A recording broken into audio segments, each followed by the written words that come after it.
Sita Maheshwari, ladies and gentlemen. I think after hearing Dr. Sridharan, more than what he did, the takeaways that make a lot of meaning for all of us. And if we can implement it as a part of our work or culture which we do in every situation, it will definitely get us the rewards for the nation which we are expecting. So it's great to be here today at a time when Center for Organization Development bestows the V. Krishnamurthy Award for Excellence for Outstanding Leaders. My congratulations to Dr. Sridharan for winning this award, which he richly deserves. Leadership is a heavy mantle to carry anywhere in the world, but in today's India, we have to particularly applaud all those who achieve success because their success has been in the face of unprecedented challenges of a nation in transition. Changes of regulation and reform, social and economic complexities, and even mindset issues, which Dr. Sridharan touched upon very succinctly. Leaders in India need to have a deep understanding of the two Indias, one that has been stuck in a time and the other that has moved ahead. You need to be a visionary with a common touch, and that's exactly how you describe Dr. V. Krishnamurthy, founder chairman of COD, and who continues to guide the organization as chairman emeritus. As you know, I'm deeply involved with the skill development initiative of the government. Everyone is talking about leveraging our demographic dividend, but years ago, Dr. Krishnamurthy's great foresight knew what India's real asset was. When Jack Welch of CE came to India, and Dr. V. Krishnamurthy was presented with the Prime Minister then, Mr. Rajiv Gandhi, Mr. Welch complained about the fact that India was a closed economy and that he could not export equipment into India. It's recorded that Dr. Krishnamurthy suggested to him he should be looking at what he can buy from India rather than what he can sell into India. Mr. Welch did not think there was anything he could buy other than raw materials, and Dr. Krishnamurthy suggested he should look at human talent as the real source of growth engine for GE. Based on that advice, GE created in the area of IT a number of partnerships in India, and of course GE has saved several $1 billion to increase their profitability. Since then, many of the top Fortune 50 companies of the world have established a presence here. Global IT companies, pharma and telecom companies are benefiting from India's intellectual talent, and Indians are gaining from enhanced exposure.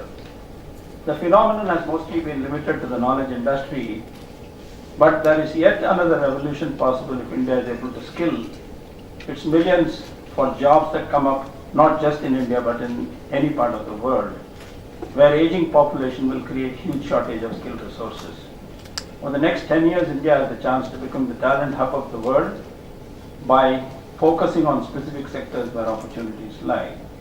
When you look at the domestic situation and considering some of the facts, 90% of India's workforce is in the unorganized sector. The largest contribution to the youth population will come from popular states like UP, Bihar, Jharkhand. 50% of those entering schools currently drop out before the class 10. Put all of these together and it becomes clear that the millions that will join the workforce will be low-skilled people. The knowledge-based industries will not be an option to them right away. Therefore, they must be trained for the blue-collar jobs in service, manufacturing sectors. From low-skilled entry-level jobs, they must be upskilled over time to take on more challenging roles. Lateral mobility between such vocational skills and mainstream education will create more channels for professional growth. There is a move to bring in such a system through what we call as a national skills qualification framework.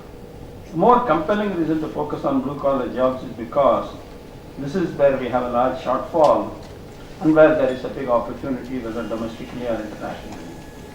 In India, the shortfall is not just in large companies, but more so in small and medium industry as well. And the unique needs of the SMEs are often not publicized much or catered to because of their fragmented setup. In fact, I would go so far in emphasizing that SME's contribution to employment generation, poverty reduction, and wider distribution of wealth and opportunities is a great major opportunity for us. When one talks of SMEs, the most immediate model that comes to mind is a cluster-based development.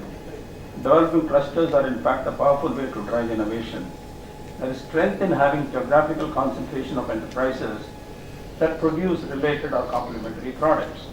Silicon Valley, California's biotechnology cluster, Detroit's in its heyday are examples.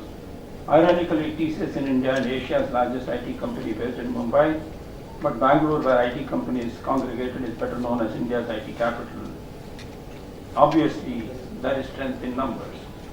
Today, I would like to mention change leaders such as Dr. Krishnamurthy, who led three of India's most successful companies, BHEL, Maruti, and SAIL, and Dr. Sridharan, also known as the Metro Man of India, who single-handedly rewrote the country's urban transport stories. Both gentlemen have earned themselves the reputation of taking up and succeeding in difficult and daunting projects. I wish to propose to all of you a potential opportunity for this city to achieve global recognition in aerospace. Many of you may be aware that Tata's partnership with Lockheed Martin of Aerospace here in Hyderabad.